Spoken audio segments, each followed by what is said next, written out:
Alrighty, guys, how are you today? I am back like I promised you guys with another video about gardening coming from Once Upon a Garden, my new blog and a new playlist on my YouTube channel. And I'm excited to share with you guys. I know you saw the title. I got a wonderful surprise in store. So stay with me so I can show you what this is because I'm super excited. All right, stay tuned.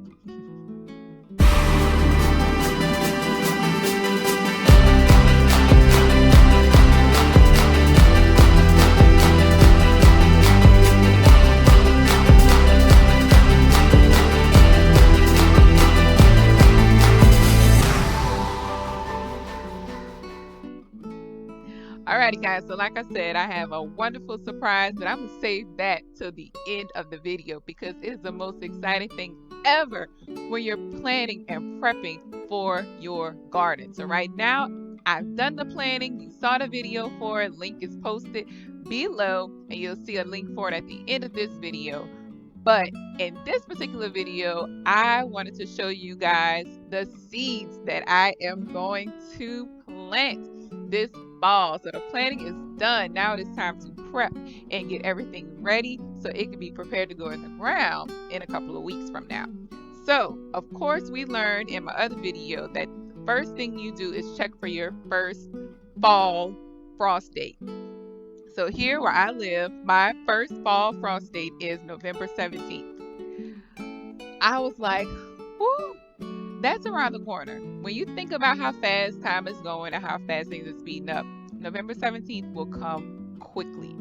So I have, from today, which is July 30th, 2020, I have literally 110 days until my first fall frost date. Now, give or take a couple of weeks, give or take the ever-changing weather here in the South. Sometimes we have hot Christmases and the whole shebang. But I have to keep that date in mind, put it on every calendar that I have, because that will be the date that lets me know what I can grow and what I can't, what I need to hurry up and harvest and, just kind of take my time. I can watch it and it'll enjoy the fall weather and things like that. Because some plants and some foods taste better when they're grown in the fall, like lettuce, broccoli, those types of things. So I'm looking forward to growing a lot of that stuff. But the longest thing I have in my collection of seeds that I plan to plant for the fall are my pumpkins.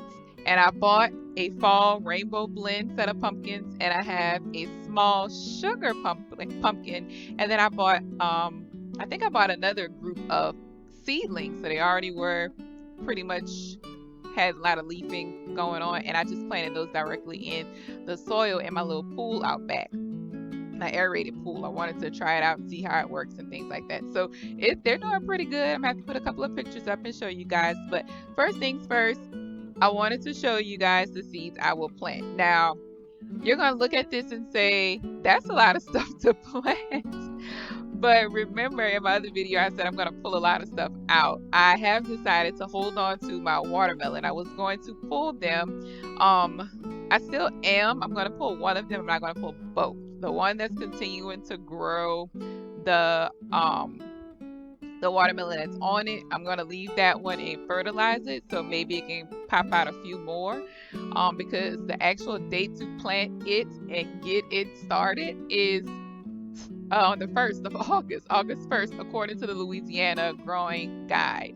And so I'm actually doing really good because it's already going, and maybe the fall weather will kind of give it a little push in the right direction, a little nudge, maybe not as much sunlight, so it'll do fine. But yeah, that's the goal with that particular watermelon plant. So that, with all of this that I have, it's going to be quite a challenge, but I'm up for it. I'm up for the bugs. I've been studying a lot on companion planting, and right now I still get a little window to plant because a lot of these have about a 2-week period to germinate, which they're going to do indoors. So, and I'm pretty good about transplanting plants, and if something needs to be pulled apart at the root, I'm really, really gentle and stuff like that so they don't go, oh, and they don't grow. Usually the process is successful. When I got my pumpkins, which I'll show you a picture of, I actually divided them into 3 separate plants, and now they're taking off. One of them's kind of acting a little funny, but for the most part, the pumpkins are taking off. I even had some corn that I bought like that, and 2 of the corn stalks are doing fine. One isn't, and I'm just gonna like let it grow, see what it does. It was pure experiment. I went ahead and bought some more corn seeds, and I'm gonna start the corn when you're supposed to start corn at some point next year. But in the meantime, let me go ahead and show you the seeds that I'm planting. I'm just gonna jump right ahead first and make sure that I follow the packaging instructions that pertain to me. So I'm pretty organized with stuff like that. So it's gonna take a lot of like writing down, taking notes, and making sure that each thing has what it needs to grow, including fertilizer. And thanks once again to this Louisiana growing guide. Oh my goodness. Let me show y'all the cover again. This is in the link in my comment section. I mean, in my description box. The link for this is there. So if you're living in the state of Louisiana, you're kind of lost and confused, this is an awesome tool for you to use. It even has the fertilizers recommendations in there and when you need to fertilize them. And it has the plants that are relevant to our area in our state in Louisiana. So it tells you literally when to start putting down fertilizer. It gives you general fertilizer recommendations. So like I'm growing beans. So I'm not growing like snap beans or anything like that. I'm growing bush beans actually. So the bush beans fertilizer per 100 feet of row or 300 square feet, you need 2 to 3 pounds of fertilizer, and it tells you how much to put. 8 by 24 by 24. So it gives you that. And then a lot of them, it just tells you when to put the fertilizer in place and even gives you some notations at the bottom.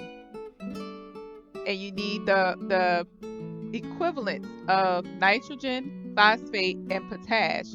And it tells you how much of each one you need to have a successful crop. So when I tell you I will be using this to the T for my fall crops, I want to do my best. I want to give it my best. I want to give it my all. So I'm going to be doing a lot of companion planting too. That'll be a term you hear me throw out as the season progresses. So companion planting is when you put a certain grouping of plants together. For example, the 3 sisters, I believe, are corn, peas, and I want to say like potatoes or something like that, but I could be wrong on the third one, but I don't remember. But I know the corn stalk grows in this, you put it in the center. So say you're growing it like in a big swimming pool, which I'm trying outside. So the corn grows like this in the middle, and you need at least about 8 to 10 stalks of corn growing.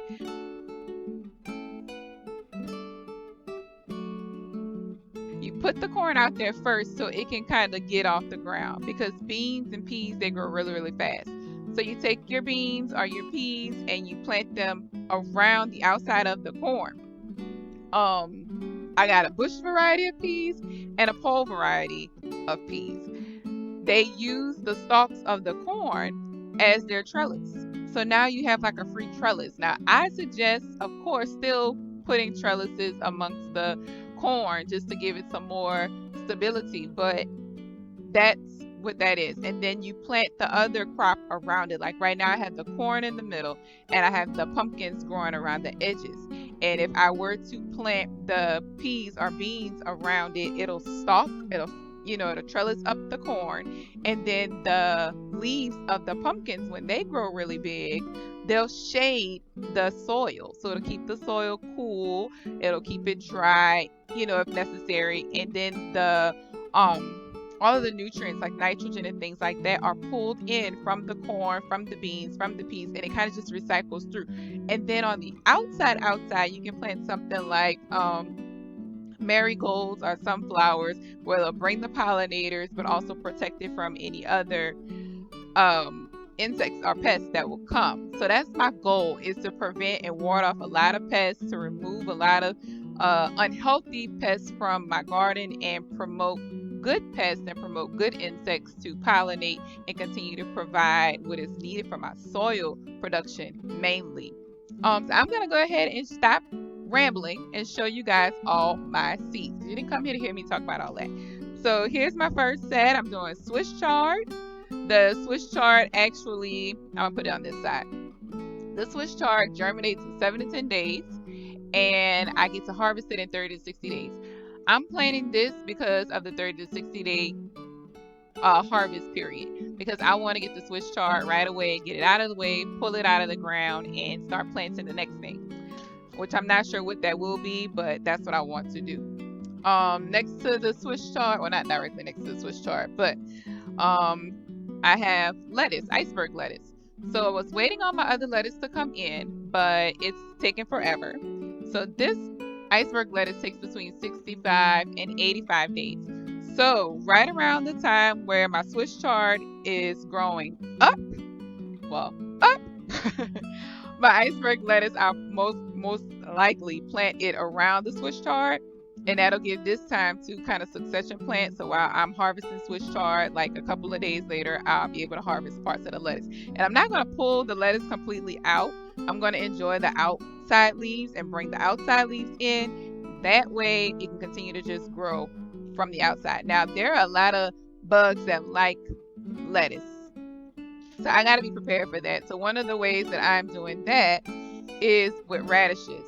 The radishes are going to go in between a lot of my leafy greens. I have cabbage coming and collards. So when those arrive, the leaves from the radish attract a lot of the pests, the cabbage worms and some of the caterpillars. Wow, I'm gibberish right now. And some of the caterpillars that will come, and it'll be like a distraction. So they'll eat on these while I get to eat on my cabbage, lettuce, and everything else that I'm growing green. So these I also wanted to grow because I might get to harvest a few before the bugs start getting on them, because they grow between 20 and 27 days. And I heard that roasting these tastes amazing, and I've already fell in love with roasting garlic, so I can't wait for that. So that takes care of all my lettuce. This is another butter crunch lettuce that I'm planning to grow, 50 to 60 days harvest. I'm considering broccoli. Broccoli takes 70 days to harvest, and the broccoli bush is like out here, and the broccoli sits small in the middle. So I'm gonna plant a few of these and just do a test run and see what happens. Next I have some peas. I have two types of peas. One is early frosty, and it's an heirloom pea. Now, heirlooms I have not talked much about yet. I'm going to do a separate video on heirlooms, but heirlooms are peas that have never, or well, not just peas, but any vegetable that has not had any changes, has not been hybrid with anything else, has not had any 2 or 3 or more types of the same variety put together to make something new. So this heirloom is really, really precious. I'm going to hold on to some of these seeds. Thankfully, I only have to plant like a few to get what I need from it. But this is also is able to be harvested in 65 days. At the bottom you can see it. And I like their packs being like this. It says it'll tolerate a light frost, it's sensitive to heat, and it performs best when it's on a trellis. So I'm going to put a trellis there. I do have these peas as well, green arrow bush. They're bush peas, so they're just going to but they're still going to need a pole. They're still going to have little vines and leaves that want to trellis off and give it something to kind of cling hold to, which is totally fine. So I'm not sure. I might plant one variety in one place and another variety in another, because like I said, I have the corn that's growing, and maybe, it'll help provide some nutrients to the corn and possibly help my corn grow a little faster, a little taller, a little healthier. Next I have some bush beans. I had a couple of varieties of bush beans and pole beans to choose from, but I'm going to do the bush beans. This is a contender bush. So this can be harvested in 55 days. How quick is that? So I'm going to plant actually quite a few of these, because we like green beans in my house. My daughter, she actually, I bought it like a little, not even a pound, maybe a pound. I bought about a pound of fresh green beans from the grocery store. They were on sale because they were getting ready to go bad. So I went ahead and bought them because I knew we would eat them. And she enjoyed being in the kitchen. She was able to cut the green beans with this sharp knife and cook them in a crock pot. So she did the seasonings and everything and made green beans. So this would be awesome for her to pick. And then something that she knows how to cook. And she's 9, y'all. She can see over the stove. I'm like, once you see over the stove in my house, you can start cooking even more. So, hello, 9-year-old chef in the business. All right, next I have okra, y'all. Okra is a staple in the state of Louisiana. You can make so much stuff with okra. Okra with shrimp sauteed over rice. Just eat the okra plain. Pickled okra. The list is endless. I'm going to do this and it's spineless. Clemson spineless because it doesn't have like that slimy, ribbony taste in between. But I know the bigger they grow, the more tough their coating, so you have to pick them at just the right time. So these actually are able to be harvested in 56 to 64 days, which is very, very short. That's half of my frost date time, the length of time that I have between the frost. So I'm excited about okra. Next I have some peppers. Now, peppers you're supposed to plant like in the early summer, late spring. I'm going to take a chance because it's still hot here. And even though it gets cold here, as long as I think I plant them now, it says start seeds indoors 8 weeks out. And I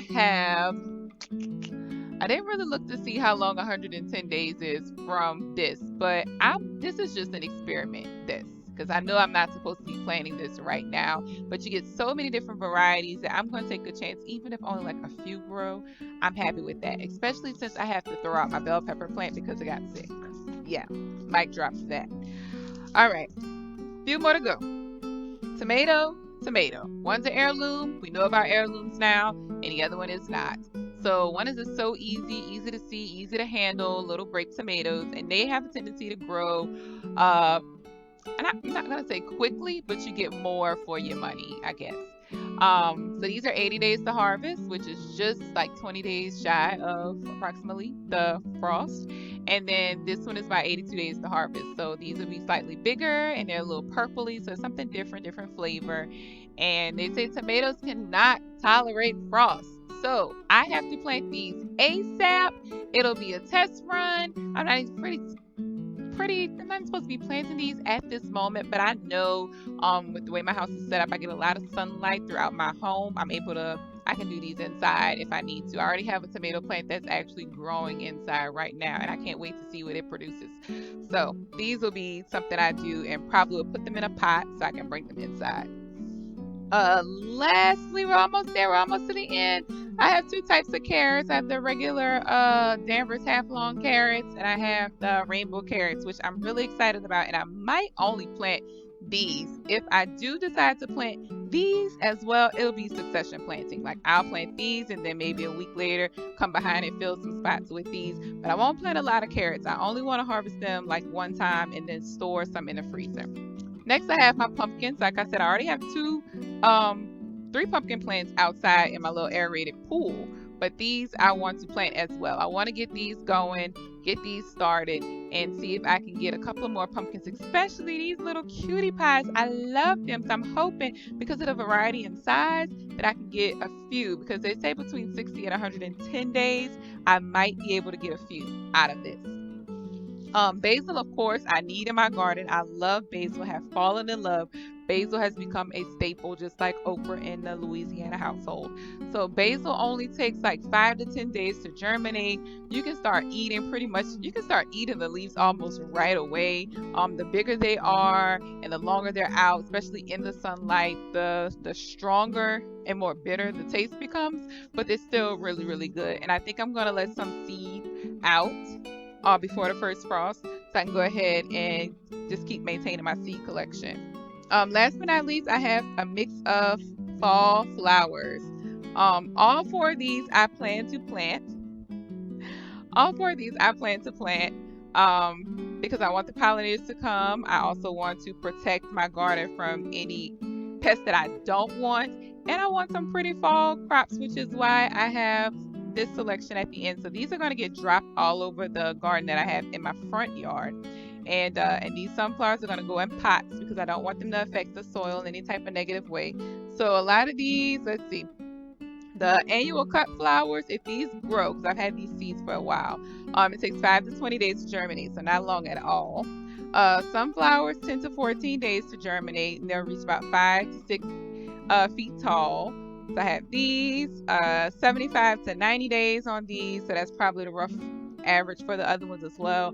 And then 50 to 60 days to see blooms on these. So these will pretty much bloom right when everything else is, and I can just plant it all outside together. So yeah, that's all my seeds, guys. So now the thing you've been waiting for the most, because I spent 18 minutes showing you just like talking and showing you seeds.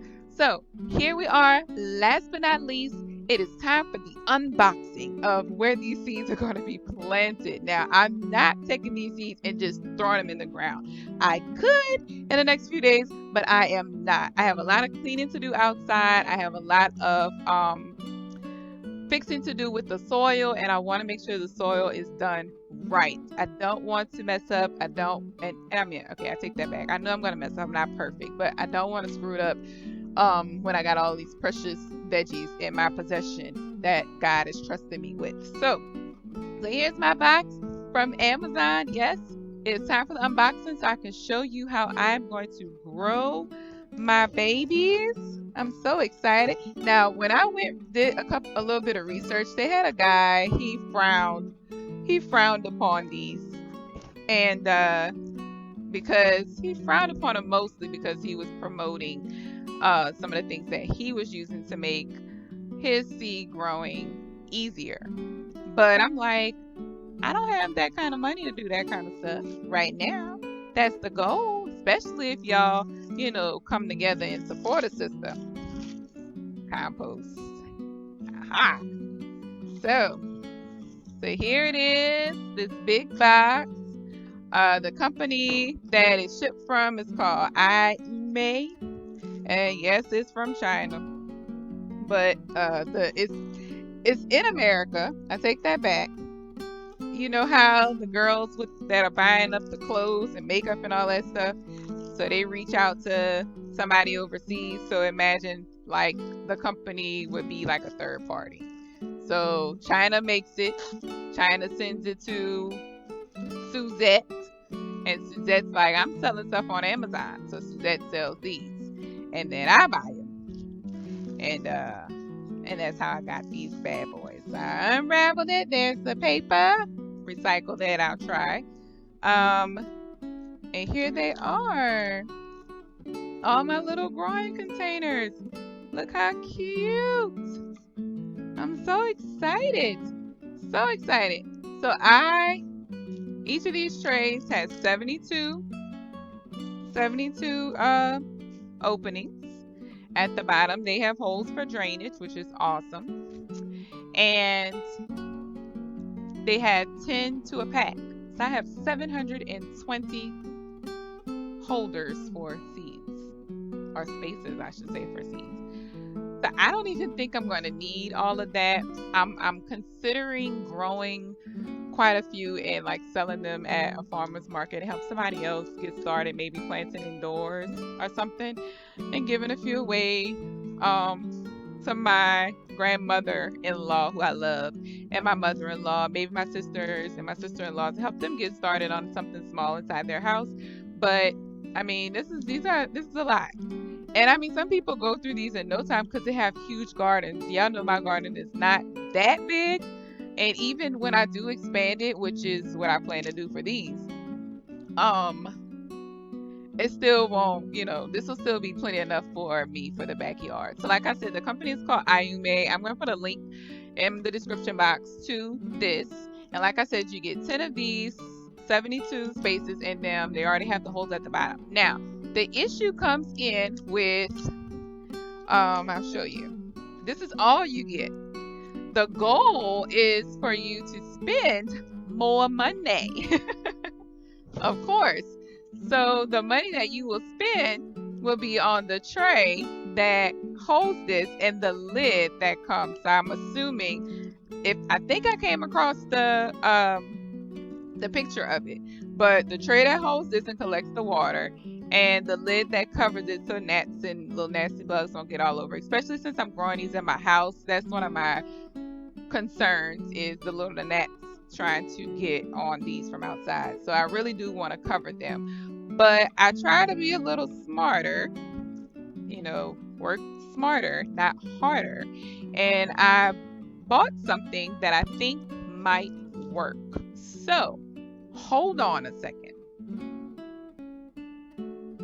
All right, so since I'm planning to use the sunlight advantage that's all over my home, particularly in my kitchen, that we don't really eat in as often, I have like a lot of overhead sunlight because my windows come in like this, so they're not like windows on the side, they're at the top, which is so beautiful.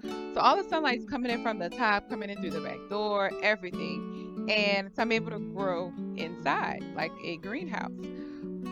So of course, like I said, they don't come with the trays, they come with the holes and it just come like this. I decided to be smart and I purchased some metal pans. Now I had to go back on Amazon.com, check the size of the containers that I bought to see if I could find one closest to what I need. So this size was the closest. This is from the Dollar General, 3-pack of steam size pans by Jiffy Foil, and the size is 19 and 9/16 of an inch by 11 and 5/8 of an inch by 3 and 3/16 of an inch. So it's the 3-pack full-size steam table pans. So the pans you would put in the steam trays when you're like having a banquet for food. So let's see if it fits, guys. Here we go. All right, so it fits like just like, look at that. Like it's off by just a bit. So I think if I bend the pans out just a little bit, let me give y'all a little view of what I'm about to do. So if I push the sides of this pan out just a little bit, now it's still in threes, like I still got this taped up. It's 3 trays. It was $5. So if I push this out just a little bit, I should be able to like get this to bend in there somehow. Yeah. So look at that. Voila. So it's a little off on the edges. I could possibly like maybe put a little tape or something. But at the least I can recycle this water. When the water is in here and I'm watering my plants and then the water drips down into the pan, it's so deep that it'll hold so much water. And then I'll be able to recycle that water and use it again on top of the plant. So that's the goal. So I'm actually going to bend out both sides when I'm get ready to situate this. And I'll be able to line these up across my kitchen table. Hopefully I get tables to go around it so we can eat at the kitchen table. But I'll be able to do that and not have a big mess. So the next plan is to find something that can go across the top of them to avoid the gnats. So guys, I'm excited. I get to plant my seeds. I get to watch them grow inside. My children get to watch them. I gotta watch my cat because he might try to eat a leaf. He loves the garden. He's been crawling through it, smelling stuff and checking things out. Knowing him is probably why something is dying. I don't know. I'm just talking out the side of my head. But yes, I'm excited, y'all. So thank y'all for staying with me all this time for like 25 minutes watching this video about what I plan to do, what I plan to grow. Because y'all, it's amazing to just use your hands and your mind to make something come to life in your own space. So my goal is to help you do the same, so you will be coming with me on this whole process as I grow these new little seedlings and plant them in my garden and just take care of them through the fall and into the winter. So check the links below in the description box for everything that I've showed you today. I have links to the seeds. I have links to these trays. I've told you how to get the metal trays, just regular little pans that you use in a steamer. There's the PDF file link down below, all of that good stuff. My blog is there, and if you want to donate anything to help me move this page and this channel along, the donate button, it tells you where to go as well. So make sure you like, you comment, you subscribe, and I will see you guys next time because I gotta go eat. A girl is hungry. Bye, y'all. Mwah.